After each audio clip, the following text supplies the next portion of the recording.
사진을 잠깐 보겠습니다. 이 사진이 여기 한 청년이 있는데 청년이 마트에 들어갑니다. 들어간 다음에 얼마 안 있다가 뭐가 날라왔는데 보니까 톱날이었습니다. 여러분 뉴스에 이렇게 나온 걸 봤는데 지난달 28일에 미국의 오리건주의 한 남성이 편의점에 들어간 다음에 2초 뒤에 인근 공사장에서 떨어져 나온 원형 톱날이 굴러 들어와서 편의점 외벽에 박히는 모습이 담겨져 있습니다. 이 남성은 조금만 늦었어도 끔찍한 사고를 당할 뻔했습니다. 예전에 저희도 이런 일을 경험한 적이 있습니다. 미국에 저희가 버팔로에 있다가 뉴욕 버팔로에 있다가 플로리다 템파에 이사를 하러 갔는데 이삿짐 트럭을 가지고 운전하고 갔습니다. 그래서 옆에 리미가 앉아 있었고 아내는 아이들과 함께 또 다른 차로 이동을 하고 있었습니다. 고속도로를 달리는 중인데 2차선에 앞에 큰 차가 가는 거예요. 제가 지금 이삿짐 트럭이니까 나름 큰 차인데 더 큰 차가 앞에 가리고 있었습니다. 가다가 갑자기 2차선에 이 차가 빠지는 거예요, 옆으로. 3차선으로 움직이더라고요. 그래서 그런데 갑자기 앞에 보니까 차가 서 있는 거예요. 2차선에. 차가 딱 빠진 순간에 차가 서 있는 고장난 차가 거기 서 있었습니다. 제가 브레이크를 잡아봤는데 차가 얼마나 이렇게 가는 줄 알잖아요. 그 순간에 아무리 빨리 잡아도 밀려가지고 부딪히면 굉장히 크게 다칠 수밖에 없는 상황이라는 것이 판단이 됐어요. 그 순간에 양쪽 백미러를 봤습니다.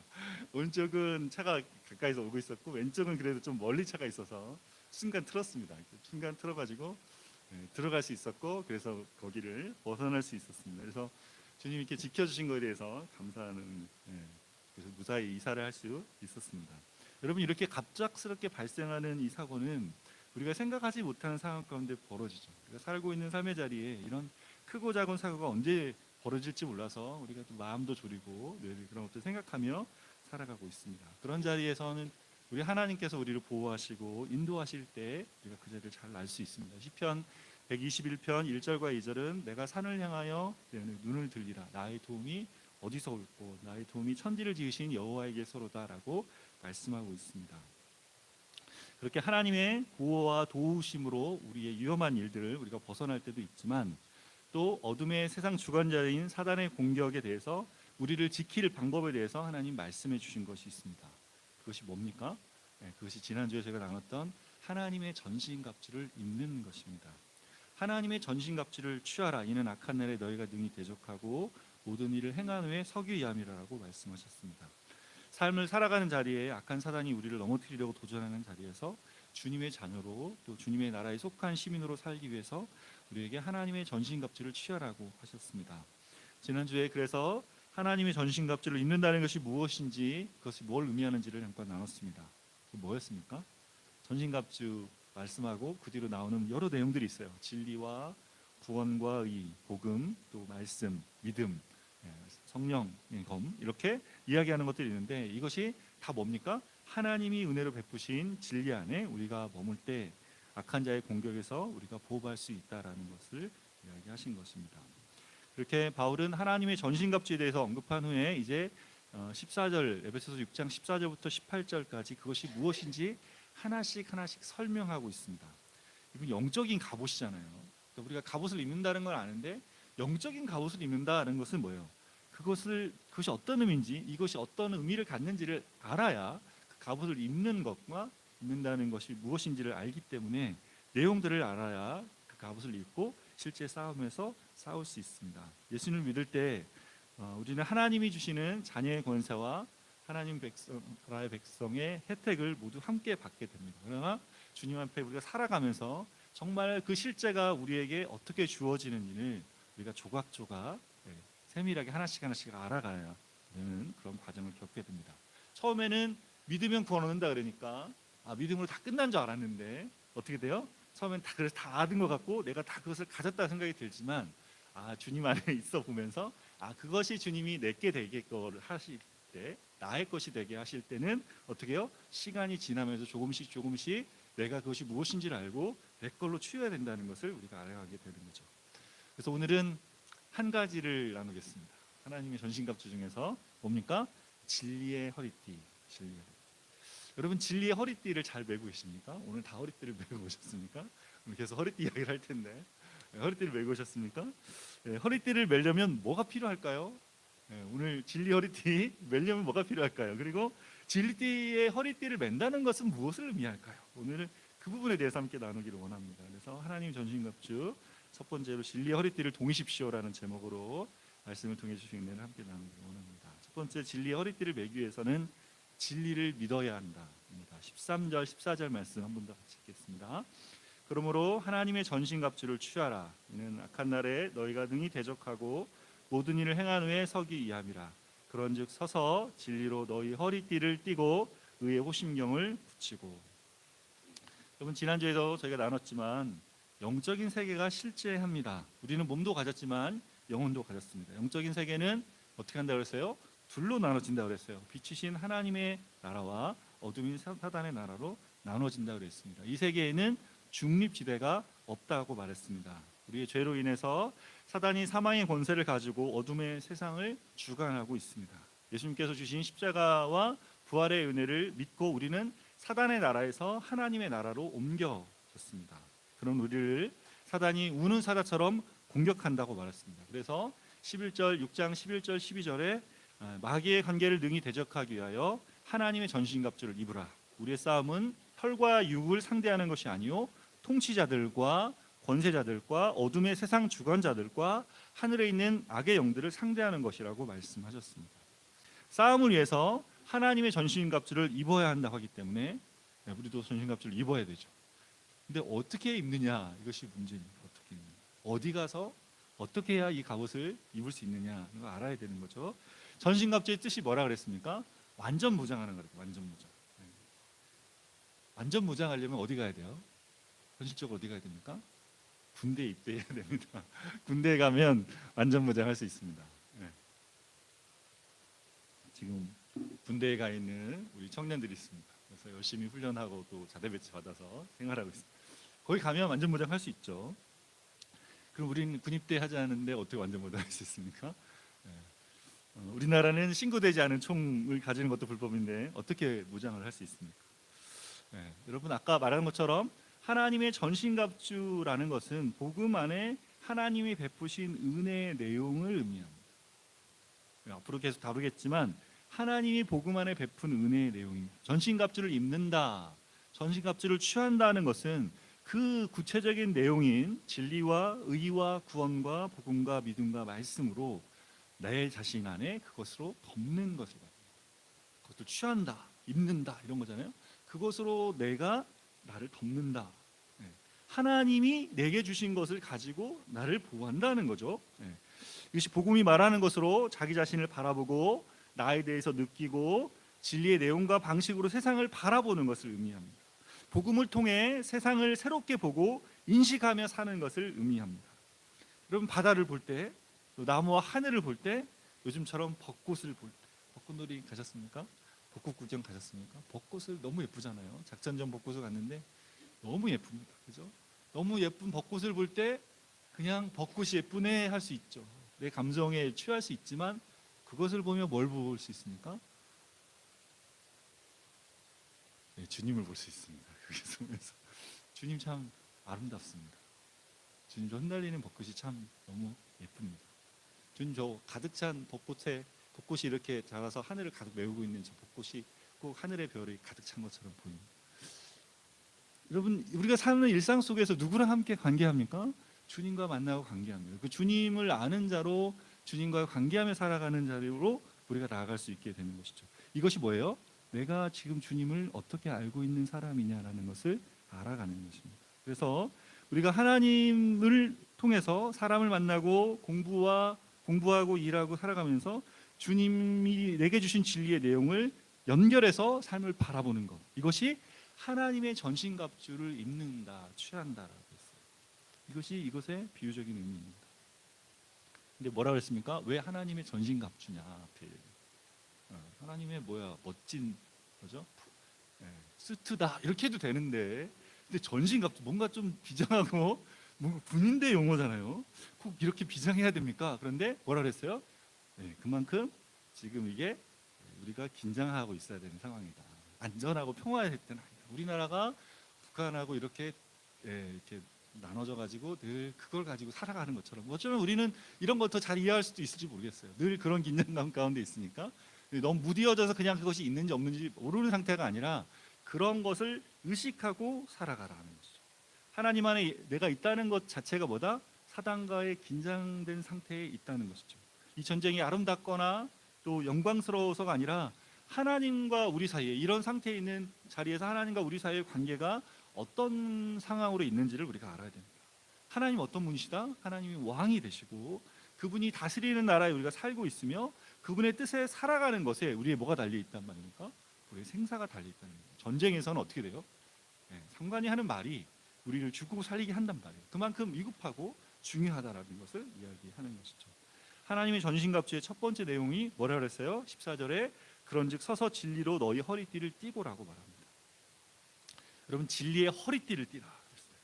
허리띠 이게 뭘까요? 여러분 초대교회 당시에 이 사람들은 가죽으로 만든 병사용 허리띠를 썼는데 이것은 실제로 갑옷을 입어서 이렇게 전투에서 자기를 방어하거나 공격하는 무기라기보다는 그런 갑옷 자체라기보다는 안쪽에 입는 겁니다. 속옷에 해당, 겉이 아닌 속옷에 해당되는 것이었어요. 병사가 평상시에 무릎까지 내려오는 긴 속옷을 입고 있었는데 전투할 때 이것이 있으면 싸울 수가 없잖아요. 그래서 이거를 걷어 올려서 허리띠에 넣어가지고 이거를 짧게 해놓고 칼을 멜 수 있도록 준비해 주는 거죠. 그래서 허리띠를 띠는 행위는 민첩하고 재빠르게 행할 수 있도록 옷 매무새를 고쳐 입는 것을 의미합니다. 행군할 때 또 싸울 때 이렇게 해야지 방해받지 않을 수 있는 것이죠. 그런 의미에서 정확히 허리띠를 맨다는 것은 이것은 그 전신갑주를 입는다는 의미에서 전신갑주에 해당되기보다는 전신갑주를 입기 위한 준비에 해당됩니다. 출애굽기에 보면 6월절에 잔치를 행하면서 뭐라고 하냐면 너희 허리를 동인 채로 먹으라 그래요. 그래서 가나안 땅을 향해 준비될 수 있도록 어린 양의 그 살코기를 먹을 때 허리띠를 동이고 먹어라. 허리띠를 동인단 말이 뭐예요? 준비해서 어디든지 갈 준비를 하고 그렇게 먹으라는 거죠. 베드로전서 1장 13절에도 그러므로 너희 마음의 허리를 동이고 근신하여 예수 그리스도께서 나타나실 때에 너희에게 가져다 줄 은혜를 온전히 바랄지어다 말합니다.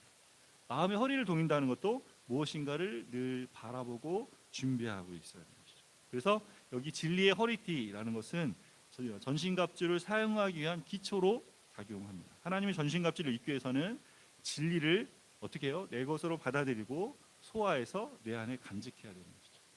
이 기본 작업이 있어야 된다는 거예요. 그냥 전신갑주 입고 싶지만 입을 수 없다는 겁니다. 이것을 해야 된다는 거죠. 그래야지 전신갑주를 입을 수 있다. 진리의 띠를 먼저 떼야 된다는 거예요. 여러분 그러면 어떻게 이 진리를 내 안에 갖출 수 있습니까? 진리를 갖춰야 된다. 진리 허리띠를 띈다는 것은 진리로 내 띠를 댄다는 건데 이걸 어떻게 갖출 수 있어요? 그 믿어야 되죠. 뭘요? 진리를 전해주는 성경을 믿어야 됩니다. 성경이 하나님의 말씀인 것을 믿어야 되고 성경이 우리가 믿는 진리의 근거가 된다는 것을 믿어야 돼요. 여러분 우리가 살고 있는 이 시대는 성경이 하나님의 말씀인 것을 도전합니다. 어떤 시대입니까? 우리 문화적으로 어떤 시대를 살고 있습니까? 포스트 모던이라는 시대를 살고 있습니다. 포스트 모던 뭐라고 합니까? 이 시대에는 절대적인 진리가 없다라고. 모던의 시대는 진리를 찾았어요. 인간이 찾겠다 그런 거고 포스트 모던은 이제 그런 진리는 없어. 모든 건 다 상대적이야. 시대와의 상대적이고 나라마다 문화마다 상대적이라는 이야기를 합니다. 그래서 절대적인 것이 없다라고 말해요. 그러면 심지어 뭐라고 합니까? 종교는 강요하면 안 된다. 자기가 믿고 싶은 것을 믿게 해야 된다라고 이야기합니다. 그러면서 뭐예요? 성경조차도 상대화시킵니다. 성경이 우리 문화와 맞지 않다고 하면 성경을 문화에 맞추려고 그러죠. 성경이 우리의 성에 대해서, 성경이 여성에 대해서 너무 비하하고 있다. 또 성에 대해서 두 가지 성밖에 이야기하지 않고 있다. 그거 왜 그래야 되냐 이런 식으로 이야기합니다. 그래서 심지어는 미국이나 유럽에서 보니까 성경을 법정에 고소하는 사람들이 있어요. 말이 됩니까? 이런 사람들이 있습니다. 그래서 동성애나 낙태나 정치적인 이념 등의 이슈가 다를 때 성경보다 그 분야의 뛰어난 권위자들의 의견을 따르려고 하는 경향이 있습니다. 그러나 성경이 뭐라고 말씀합니까? 성경은 하나님의 성령의 감동하심으로 40여 명의 저자들을 통해서 기록한 하나님의 말씀이다. 1500년 동안 그렇게 해서 기록해서 하나님께서 이걸 가지고 우리에게 변하지 않는 진리로 하나님이 어떤 분이시며 이 세상이 어떻게 되어 있으며 앞으로 어떻게 될 것인지에 대해서 하나님 우리를 위해서 뭘 하셨는지에 대해서 기록해 놓은 진리의 말씀입니다. 그래서 여러분 진리로 허리를 동이려면 먼저 뭐예요? 성경이 진리된다는 것을 믿어야 합니다. 어떤 사람은 성경은 믿기는 하는데 성경만을 믿지 않는 사람도 있습니다. 무슨 말이에요? 성경도 믿고 다른 것도 믿는 거죠. 다른 것도 믿는 거예요. 아, 내 성경을 믿고 있는 줄 알았는데 살다 보면 우리가 그럴 때 많이 있습니다. 성경을 믿고 있는 줄 알았는데 성경을 믿지 않고 성경을 믿고 다른 것도 믿고 있는 거죠. 그런 사람은 성경을 진리로 온전히 믿고 있지는 않는 거예요. 성경도 믿고 또 뭐도 믿습니까? 돈도 믿고 있고요. 내 경험도 믿고 있고요. 운세도 믿고 있는 사람이 있습니다. 교회를 다니면서도 그런 데를 가는 사람이 있어요. 왜요? 성경을 믿는데 그것도 믿고 싶다는 거죠. 성경만 믿고 있는 게 아닌 거죠. 그것은 진리를 제대로 믿고 있는 것이 아닙니다. 성경이 하나님 말씀이고 성경이 진리를 담고 있는 것이라면 이것만 믿어야 돼요. 성경이 하나님의 감동으로 기록된 무한 하나님의 말씀인 것을 믿지 않는 사람은 진리로 허리를 동이고 설 수 없습니다. 여러분 14절을 시작하면서 그런즉 서서라고 말하죠. 그런즉 서서 stand firm 이렇게 말합니다. 영적 전쟁에서 이기려면 어떻게 해요? 견고하게 서야 되죠. 견고하게 서려면 어딘가를 딛고 서야 됩니다.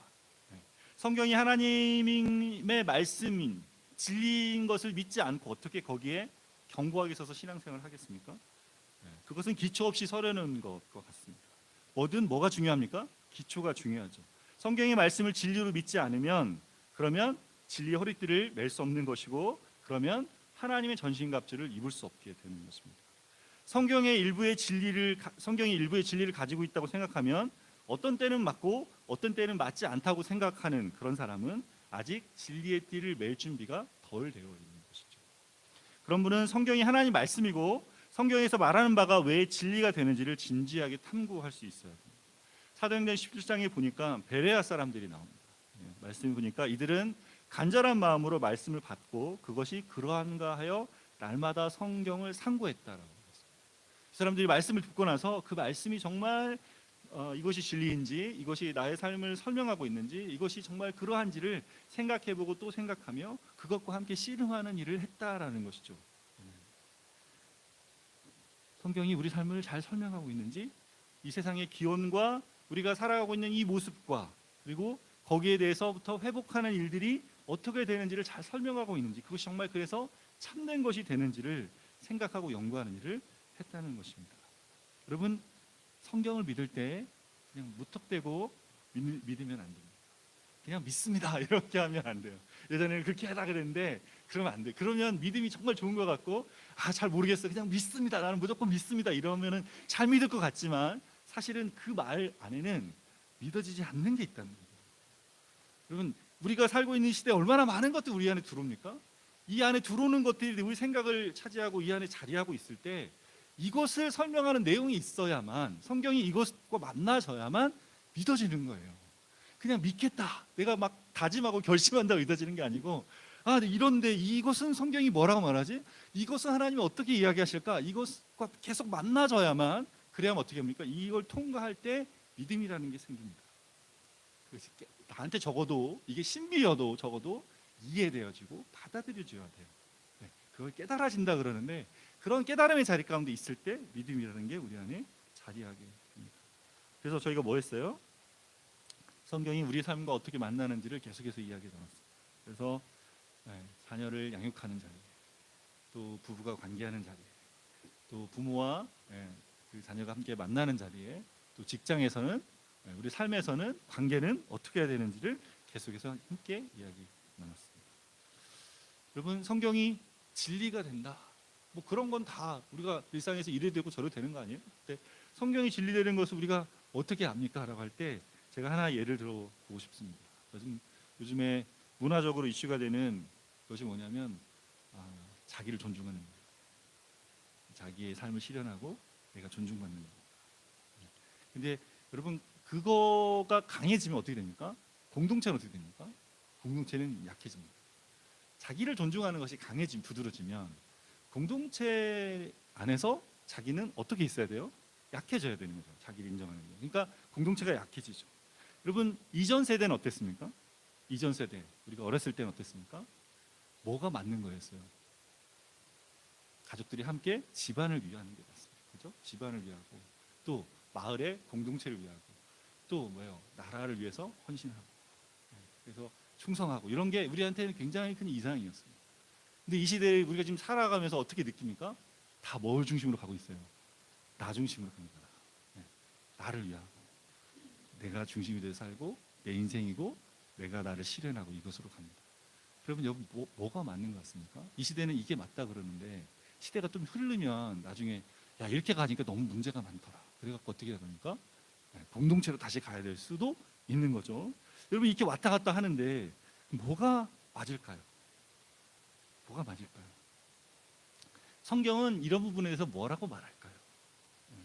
성경은 두 가지를 함께 이야기합니다. 성경은 개인이 가진 고유한 가치로 개인이 존중받아야 된다고도 말을 하고, 동시에 함께 그 고유한 존중받아야 되는 그 개인 한 사람 한 사람이 온전하게 실현되는, 온전하게 이렇게 존귀케 되고 온전한 사람이 되어져가는 그 일이 주님 안에 있고, 더불어서 그 사람들이 함께 모여서 공동체를 이루어가는 것에 대한 방식도 이야기를 해주고 있습니다. 여러분, 그게 성경에 어디 나옵니까? 에베소서에 나오고, 그게 어디 나옵니까? 하나님의 하나님 되심 안에 있습니다. 하나님이 어떻게 계신다 그랬어요? 하나님이 성부와 성자와 성령으로 계시고, 그래서 각각의 위격으로 계시며 각각의 개체성으로, 서로의 독립성으로, 서로의 존귀함을 서로가 인정하는 모습으로 계십니다. 그런데 이 세 분이 어떻게 계십니까? 본체를 공유하고 계십니다. 성경에 하나님의 존재에 대해서 우리가 알아가고자 해서 그렇게 계속해서 성경에 있는 하나님을 알아가고, 알았을 때 우리한테 나와 우리에게 허락하신 게 삼위일체에 대한 신학이죠. 하나님이 그런 분으로 계신 거죠. 하나님이 개체로 계시면서 공동체로 함께 계십니다. 그래서 이제 성경이 말씀하신 하나님의 존재 방식이 어떻게 됩니까? 이 땅 안에서 사람들이 그동안에 풀지 못했던 거예요. 계속 이걸 가지고 지금 왔다 갔다 한단 말이에요. 정치 체계는 뭐였어요? 공산주의 아니면 자본주의란 말이에요. 경제와 정치가 연결돼서 이런 모습으로. 공산주의는 뭡니까? 공동체 함께 벌어서 함께 먹고 쓰자였어요. 자본주의는 뭡니까? 내가 내 먹을 것을 알아서 달려가자 했어요. 근데 어떻게 합니까? 이게 자유와 평등을 주는 것 같았는데 이것도 문제 있고, 공산주의도 말하니까 어떡합니까? 이것도 문제가 있잖아요. 그러니까 우리가 인간이 만든 어떤 역사 속에서 우리가 나름 정치와 경제와 나름 아이디어를 가지고 달려왔는데 이 안에 계속 씨름하고 있습니다. 지금도 씨름하고 있죠. 이것을 풀어가는 방식으로 뭘 말씀합니까? 하나님 안에서 누가? 교회가 이 안에서 서로를 존중하고 함께 공동체를 이루어가는 방식에 대해서 이야기하고 있습니다. 그래서 어떻게 돼요? 이것이 진리가 됩니다. 세상의 많은 국가와 이념과 체제들이 실현해 보려고 역사 속에 부단히 노력했지만 어느 한쪽으로 치우쳐서 실패했던 그 자리, 지금도 어떤 방식이 되어야 되는지 몰라서 아직도 계속해서 묻고 있는 그 자리, 성경이 뭐라고 말하는 거예요? 하나님의 존재되신 뿐 아니라 그분이 만든 세상 속에서 우리가 어떻게 살아야 되는지, 이것이 왜 우리의 기준이 되어야 되는지를 담고 있는 내용으로, 성경이 진리의 내용으로 우리에게 와 있습니다. 죄로 인해서 이성과 감정과 의지가 깨어진 인간을 위해서 오신 예수님께서 어떻게 우리를 회복하셨고, 그것이 왜 영원히 변하지 않는 참된 진리가 되는지를 우리에게 말씀해 주고 계십니다. 그래서 우리가 성경을 믿고 성경의 말씀이 가진 진리됨을 우리가 믿어야 되는 것이죠. 말씀을 읽으면서 말씀에 대한 이해가 자라면서 그것이 우리가 사는 세상과 나의 내면에 어떻게 진리로 와 있는지를 믿을 수 있을 때 우리는 진리로 허리를 동이게 됩니다. 그럴 때 하나님의 전신갑주를 입고 악한 날에 능히 설 수 있게 됩니다. 그렇게 하나님의 말씀을 따라 진리를 깨달으며 하나님의 전신갑주를 입는 기초가 세워지는 저와 여러분 되시기를 바랍니다. 두 번째로, 진리의 허리띠를 맨다는 것은 진리를 삶의 자리에 적용하는 것이다. 진리의 허리띠를 매는 것은 그렇게 성경의 진리를 믿는 것만으로는 충분하지 않습니다. 성경의 진리를 믿는 것을 나의 삶의 자리에 적용해야 되죠. 삶의 자리마다 내 상황과 맞닿는 진리의 내용을 찾고 그 자리에 그 진리를 적용하며 살아가는 것입니다. 얼마 전에 저희 리미가 벨트 하나를 구했습니다. 요즘 리미가 열심히 운동을 해가지고 많이 이렇게 예, 건강한 모습이 됐는데 그래서 벨트가 하나 필요하다 그래서 하나 그랬어요. 그 벨트를 사가지고 리미가 저한테 가져왔습니다. 오빠 이 벨트가 너무 길다고 조정해달라고. 그래서 이미 허리를 재가지고 앞에 그 벨트 끝에 나사를 풀으면 풀려지잖아요. 빼가지고 가위로 자른 다음에 이렇게 나사 다시 묶어가지고 줬습니다. 여러분 벨트는 누구를 위해 만들어졌습니까? 모든 사람이 만들어졌지만 그 벨트는 어떻게 됩니까? 그 사람에게 맞게 조정돼요. 그 사람에게 맞는 벨트로 채워져야 되죠. 여러분 진리의 허리띠도 마찬가지입니다. 하나님이 예수님 안에서 우리에게 주신 진리가 있어요. 이게 복음의 진리입니다. 이 진리가 어떻게 돼요? 내가 살고 있는 나의 삶의 자리에 적용되고 그것에 맞게 자리해야 됩니다. 그냥 객관적인 진리로 남아있으면 안 되고 그 진리가 나를 두르고 있어야 돼요. 허리를 감싸서 벨트를 매면 어떻게 합니까? 네, 힘이 주어져 허리에 힘이 딱 주어졌습니까? 그래서 활동할 수 있게 되지 않습니까? 네. 여러분 이런 예화가 있습니다. 영국의 마틴 로이드 존스 목사님 유명한 설교자가 계신데 그 목사님이 목회자 되기 전에 의사였다고 합니다. 어느 날 기차를 타고 가는데 갑자기 의사 안에 있던 사람이 얼굴이 파랗게 질리면서 입에 거품을 물고 복도에 쓰러졌어요. 그래서 사람들이 공포에 질려가지고 사람이 죽어간다며 기차를 멈춰라, 의사를 불러라 이렇게 수동을 벌이고 있는데 그때 로이드 존스 목사님이 일어나가지고 이렇게 말했습니다. 저는 의사입니다. 지금 이분은 제 소견으로 볼 때는 간질 발작 증세를 하고 있습니다. 당황하지 마시고 이렇게 하시면 됩니다. 저분을 편안히 눕히시고 이렇게 저렇게 하시면 됩니다라고. 그래서 여러분 병원에 가지 않으셔도 되고 기차를 멈추지 않아도 됩니다. 시간이 지나면 괜찮아질 것입니다. 이렇게 이야기했습니다. 사람들이 의사의 말을 듣고 더 이상 소란해하지 않고 그것 따로 이렇게 이야기한 대로 그대로 이렇게 행하면서 그것들이 모두 이렇게 정리가 됐다고 합니다. 여러분 어떻게 이 상황이 정리됐습니까? 누군가가 그 자리에서 어떤 조치를 어떻게 취해야 되는지를 알고 있는 거죠. 네, 거기 진실을 알고 있습니다. 그 상황이 어떤 상황이고 무엇을 해야 되는지를 알고 그 자리를 말하자 그 말에 동의해서 반응하고 있었습니다.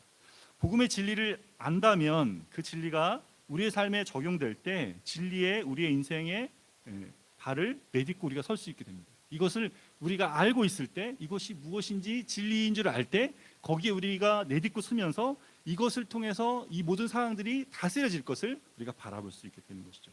진리의 허리띠를 맨다는 것은 그렇게 살아가는 삶의 자리에서 어떤 일을 만날 때 그냥 내 생각, 내 마음, 내 경험대로가 아니라 내가 믿는 깨닫게 되고 알게 된 진리를 거기에 적용한다는 것을 의미합니다. 여러분 위급할 때 종종 우리가 쓰는 말이 있습니다. 뭐예요? 허리띠 꽉 졸라 매고 마음을 단단히 먹어라 이렇게 꽉 졸라 매고. 여러분 왜 꽉 졸라 맵니까? 이게 무슨 말이에요? 정신 차리라 이러면 정신 차리라 이게 이 상황을 이렇게 예의주시해라 긴장하며 바라보라는 뜻이죠. 여러분 진리에 서서 진리의 허리띠를 매라는 말이 이 말이에요. 허리띠를 꽉 졸라 매고 이 말이에요. 꽉 졸라 매면 어떻게 해요?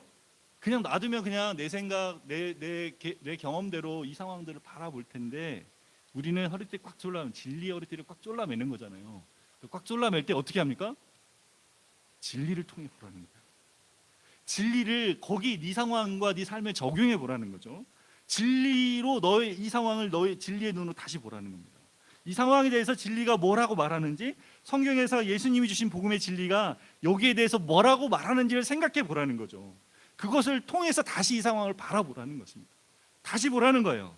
그 자리에 복음이 진리가 되는 것을 되새김질하고 그것을 나 스스로에게 다시 들려주라는 겁니다.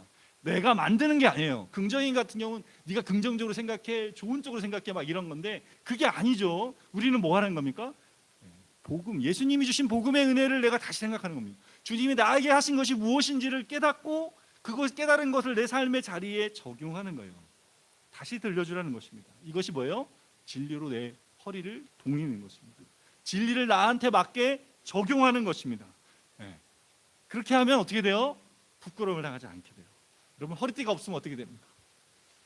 허리띠가 없으면 어떻게 돼요? 달려갈 때 어떻게 됩니까? 바지 내려간단 말이에요. 부끄러움을 당한단 말이에요. 네? 허리띠를 매는 사람이 어떻게 해요? 부끄러움을 당하지 않습니다. 곤란한 상황 속에서 내 힘으로 어찌할 바를 몰라서 헤맬 때 어떻게 해야 돼요? 허리띠를 꽉 졸라 매야 되는 거예요. 마음을 단단히 주님께 잡아주는 것이죠. 그러면 어떻게 됩니까? 진리의 눈으로 나를 보니 상황을 보니 새로운 관점과 새로운 마음이 자리하게 되는 것이죠. 지난주에 한 자매가 긴급하게 상담을 요청했습니다. 회사를 다니고 있는데 회사에서 갑자기 통보가 왔다는 거예요. 3개월 말미를 줄 테니까 다른 곳을 알아봐라. 사실은 작년에 한번 그런 일이 있었는데 나름 열심히 이렇게 하면서 회사에서 시간을 연장해 줬어요. 1년 정도의 시간을 줬는데 갑자기 지금 이야기하는 게 정부의 예산 삭감도 있고 뭐 이래가지고 어려움이 있다. 그래서 이렇게 통보를 받은 자리에서 어떻게 해야 될지 혼란스러웠습니다. 그동안에 진로를 계속 놓고 고민했는데 지금 다른 회사를 가야 될지 연구를 더 할 수 있는 어떤 곳으로 가야 되는지를 놓고 고민했습니다. 그래서 제가 물었습니다. 뭘 하고 싶냐? 마음에 정말 뭐 하고 싶은가? 물었더니 저도 잘 모르겠어요. 저 잘 모르겠어요. 그냥 연구하는 데 가는 거는 너무 시간도 걸리고 또 여러 가지 해야 될 것도 있고 정말 이걸 자기가 원하는지 그리고 회사로 가는 것도 회사에 정말 가고 싶은지 아니면 여기에 정말 자기 마음이 가 있는지 잘 모르겠다 했어요. 그래서 제가 그랬어요. 원래 그런 거라고. 잘 모르는 거라고. 저도 돌아보니까 그랬어요. 내가 정말 뭘 하고 싶은지 내가 지금 내 마음이 뭔지 잘 모르는 거예요. 그래서 주님 필요하다. 많은 내 길을 잘 모르지만 주님은 내 생각도 아시고 내 마음도 아시고 내 미래도 아십니다. 시편 그래서 이 말씀 안 했어요. 시편 37편 5절에 내 길을 여호와께 맡기라. 그를 의지하면 그가 이루시고 라고 말씀했어요. 네 길을 여호와께 맡기라. 그럼 어떻게 해요? 그가 이루신다는 거예요. 지금 뭐예요? 정직하게 저 모르겠어요. 저는. 그럼 어떻게 해야 됩니까? 모르니까 맡겨야 돼요. 저 모르겠어요, 주님. 근데 주님께 맡겼습니다. 주님이 이루어 주십시오. 여러분 이렇게 어떻게 하면 이렇게 할 수 있습니까? 어떻게 맡길 수 있어요, 내 인생을? 어떻게 맡길 수 있어요? 한 번밖에 없는 인생을 맡깁니까? 그것이 주님 말씀이 진리이기 때문에 맡길 수 있어요. 하나님의 말씀이기 때문에 그분이 하신 말씀이기 때문에 하나님 이 말씀 제가 붙들고 주님 이 말씀 너의 길을 나에게 맡기라는 주님을 신뢰합니다. 그래서 주님께 이 진리로 나를 내어드립니다. 이게 뭐예요? 진리의 띠로 허리를 동이는 것입니다. 여러분 이렇게 하는데 뭐가 필요합니까? 성경과 성경의 하나님을 믿는 것과 그것을 나의 삶에 적용하는 것이 필요합니다. 그렇게 하려면 어떻게 해야 돼요? 생각해야 됩니다. 생각해야 돼요. 지금 내 상황과 내 마음과 하나님 주신 진리가 어떻게 연관이 있는지를 생각할 수 있어야 됩니다. 여러분 마태복음 6장 27절 28절에 이렇게 말씀합니다. 함께 읽겠습니다. 너희 중에 누가 염려함으로 그 키를 한 자나 더할 수 있느냐? 또 너희가 어찌 의복을 위하여 염려하느냐? 들의 백합화가 어떻게 자라는가 생각하여 보라. 수고도 아니하고 길쌈도 아니하느니라. 뭘 염려하냐고 물어봐요. 먹고 사는 것 때문에.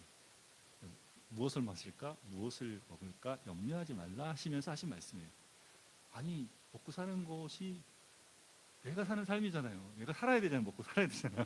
그 염려가 되죠. 근데 염려하지 않을 수 있어요. 염려가 할 수밖에 없죠. 장래에 어떻게 살지 몰라서 내 인생 내가 살아야 된다는데 살아야 될 삶에 내가 이렇게 삶을 일구고 살고 가정도 일구고 인생을 살아야 되는데 어떻게 염려를 안 하고 살 수 있습니까? 라고 생각하는 거죠. 근데 주님 뭐라는 거예요? 염려하지 마라. 염려하는 대신 뭐 하라? 생각해봐라. 생각해봐라. 뭘? 저 들판에 핀 백합화가 이 봄이라서 올라온 민들레 꽃이 저 피어난 벚꽃이 아름답게 핀 벚꽃이 어떻게 해서 피게 됐는지를 생각해보라는 것이죠. 하나님 말씀이 진리가 뭐라고요? 이들이 수고도 아니하고 길쌈도 안 했어요. 근데 하나님이 입히신다. 하나님이 돌보셔서 자라게 하신다 이야기입니다. 그러면서 뭐라 합니까? 하나님의 자녀인 너희 하물며 너희일까 보냐라고 하십니다.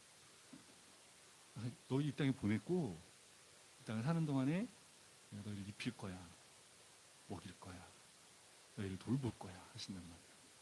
그러니까 그것 때문에 걱정하지 말라는 거예요. 그것 때문에 그거 말고 너희가 이 땅을 살아가는 의미는 더 다른 것에 있다는 거죠. 너희가 왜 이 땅을 살아야 되는지 무엇을 위해 사는지를 더 주님이 주신 진리 안에서 생각해 보라는 것입니다. 근심하고 염려하는 것. 그걸 너무 많이 염려하는 것은 그걸 너무 많이 생각하는 것이 아니라 뭐 하는 겁니까? 생각이 없는 거예요. 오늘 말씀을 보면 생각이 없는 거예요. 그 근심과 걱정으로 가득해 있지 실제로 내가 생각해야 될 거 생각하지 않는 거예요. 내가 누구인지, 내가 예수님 믿는 사람으로 내가 지금 누구인지 생각하지 않는 겁니다. 생각이 없는 거예요. 걱정과 근심으로 가득 부풀어서 가득 채워버렸지 정말 내가 생각해야 될 생각을 안 하고 있는 거예요. 하나님이 누구신지, 내가 하나님 안에서 예수님 믿는 내가 하나님 안에서 누구인지, 하나님이 나에게 어떻게 행하시는지, 무엇을 하실 것인지, 하고 계신지, 이거를 믿고 있지 않고 이걸 생각하고 있지 않아서 그렇다는 것이죠. 이게 왜 안 됩니까? 그런 생각 안 해봐서 그래요. 훈련해보지 않았어요. 이런 소리 안 들어봤어요. 이런 상황 속에서 이걸 생각하고, 아, 주님이 그런 분이시군요. 아, 그리고 이걸 생각할 때 어떻게 됩니까? 뭐가 보입니까? 나의 믿음 없음도 보입니다. 거기 믿고 있지 않구나. 내가 이걸 믿고 있구나. 이런 나를 보게 돼요. 그전에는 안 보이거든요. 그전에는 그냥 막연히 그냥 믿습니다 했어요. 그리고 따로 놀았단 말이에요. 정말 내가 믿는 건 다른 걸 믿고 있었거든요. 근데 이걸 하면 어떻게 합니까? 내 믿음이 보입니다. 내가 지금 뭘 믿고 있는지, 하나님인지, 내가 믿고 있는 어떤 다른 건지, 이게 보이기 시작하죠. 그러니까 어떻게 합니까? 그때 진리로 동의하는 일들이 무엇인지를 내가 알게 됩니다. 그래서 여러분, 어려움과 이해되지 않은 상황과 뭘 해야 되지 모를 때마다 뭐 해야 돼요? 아, 진리로 동의할 때구나. 아, 여기 진리가 뭐지? 여기서 진리가 어떻게 돼요? 여기서 주님이 어떤 분이시지? 뭐라고 계시지?를 생각하고 그 진리를 삶에 적용해야 됩니다. 주님이 어떤 분이시고, 내가 주님 안에 누구이고, 주님 어떤 일을 내게 행하신다고 약속하셨고, 그것이 지금 나의 상황에 어떻게 적용되는지를 생각해야 됩니다. 여러분, 그것만으로, 그 진리를 우리가 생각하는 것만으로, 구주를 생각하는 것만으로 좋단 말이에요. 그분 안에 머무는 것만으로, 주님을 바라보는 것만으로 우리의 사고가 달라지기 시작합니다. 우리 마음이 달라지기 시작하고, 우리가 상황을 대하는 태도와 생각들이 변하기 시작합니다. 여러분, 그렇게 진리 허리띠를 매는 것으로 우리가 굳게 서서 악한 날에 능히 대적을 이기고 모든 일을 행한 후에 서는 여러분 되시기를 바랍니다. 찬송가 516장 같이 찬양하며 주신 말씀 가지고 기도하기 원합니다.